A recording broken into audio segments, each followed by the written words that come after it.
Since 2008, Gaza has witnessed multiple wars. Rockets launched from Gaza, airstrikes launched into Gaza, entire neighborhoods flattened, schools destroyed, hospitals overwhelmed. Thousands of civilians have died, and millions more live in fear. Today, Gaza remains trapped, politically, physically, emotionally. It is a symbol of pain and resistance, a place where hope struggles but refuses to die. Behind every wall, there's a family. Behind every airstrike, a story. Behind every protest, a cry for dignity. This is not just a political conflict, it's a human tragedy. Unless history is understood, it is bound to repeat itself. If we want peace, we must understand the pain. If we want change, we must listen to the voices of those living behind the headlines.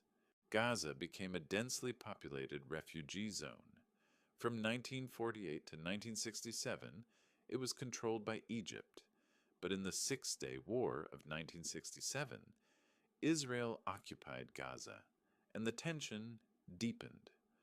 Over the following years, conditions worsened.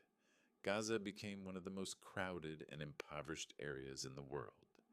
By the 1980s, frustration was boiling over. In 1987, the First Intifada began, a mass uprising against Israeli occupation. Stones were thrown, checkpoints were attacked, and the Israeli military cracked down hard. It wasn't just a protest, it was an explosion of anger after decades of despair.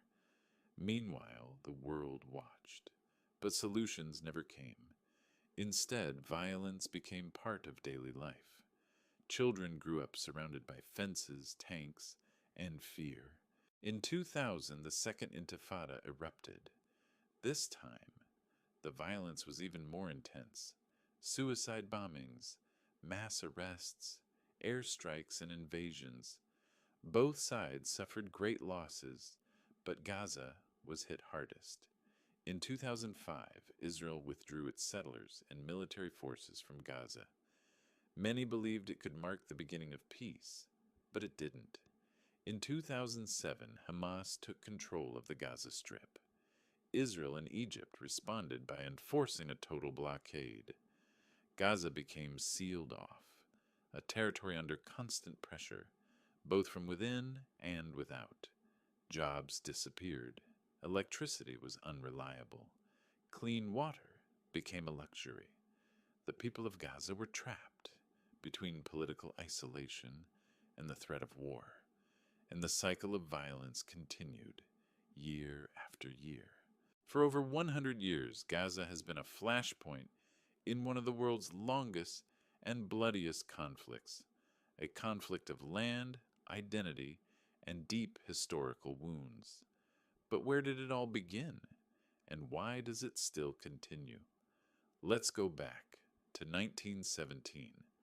The British issued the Balfour Declaration supporting the creation of a Jewish homeland in Palestine. It was a turning point that changed the fate of millions. Tensions quickly escalated. Arab communities felt their land was being taken, while Jewish immigrants believed they were returning home. In 1947, the United Nations voted to divide the land into two states, one for Jews, one for Arabs. Only the Jewish leadership accepted the plan. In 1948, the State of Israel was declared. Arab nations invaded. War broke out. Hundreds of thousands of Palestinians were displaced. Entire villages were emptied. Many fled to Gaza,